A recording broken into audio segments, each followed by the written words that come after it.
नमस्कार, मैं हूं आपके साथ निधि सिंह। आपको बताता चला कि इस वक्त की बड़ी खबर आ रही है।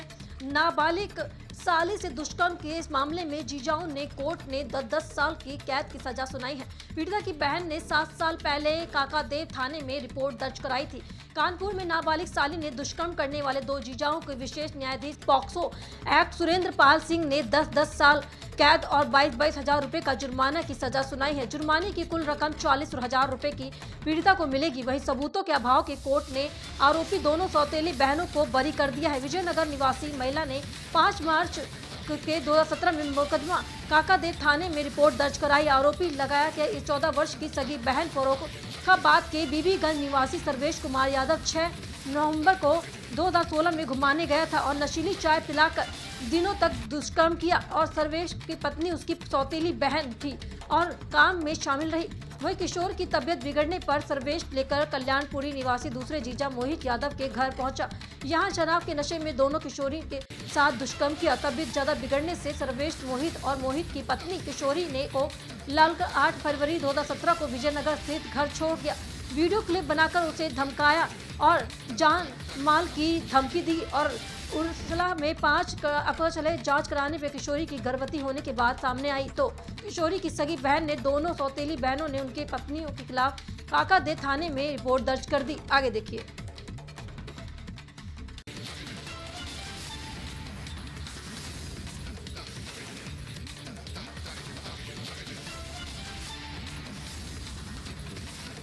क्या नाम है तुम्हारा? नाम नहीं पता। आज ये घटना हुई है, क्या है, क्या घटना थी, कैसे हुई थी और कौन कौन था इसमें? मेरा मम्मी पापा दोनों ख़त्म हो गए थे। हम अपनी बड़ी बहन के साथ रहते हैं विजयनगर में। मेरी बड़ी बहन रुचि यादव सर्वेश यादव आए थे घर पे, हमें घुमाने के बहाने ले गए थे अपने घर फर्रुखाबाद। फिर वहाँ पे ले जाने के बाद जो सौतेले जीजा हैं सर्वेश यादव, वो लोग ने हमको चाय में नशीला पदार्थ मिला के खिलाया। फिर मेरे साथ गंदा काम किया सर्वेश यादव ने। उसमें दीदी ने सहयोग किया था और फिर उसमें फिर जो उनके जो छोटे साड़ू हैं वो अपने छोटे साड़ू के यहाँ लेके आए, उनने भी मेरे साथ किया और दोनों ने मिल के किया एक साथ। फिर मैंने दीदी को ये सब बारे में बताया तो उनने बोला कि तुम इसी लायक हो, जो जैसा जीजा कहते वैसा करती रहो। फिर मुझे मेरे घर छोड़ने आए, मुझे मेरे घर छोड़ के फिर मैंने अपनी सगी दीदी को सारी घटना की बात बताया तो मेरी दीदी ने जांच कराया कानपुर रोडसला हॉस्पिटल में, तो मैं प्रेग्नेंट निकली। फिर उसके बाद मेरी दीदी ने FIR दर्ज कराया। फिर कोर्ट के आदेश से अवॉर्ड कराया गया मेरा। फिर उसके बाद न्यायालय में चल रहा था केस। बहुत संघर्ष करने के बाद आज जाके सज़ा हुई है। दीदी लोग को छोड़ दिया है और दोनों जीजाओं को 10 साल की सज़ा हुई है। हाँ, संतुष्ट।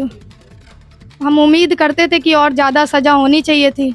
अब दीदी लोग छूटने के बाद धमकियां भी दे रही हैं कि मार डालेंगे, ये कर देंगे। बताइए। इसके बाद भी कहीं अपील करेंगे या हाँ, इलाहाबाद तो करेंगे।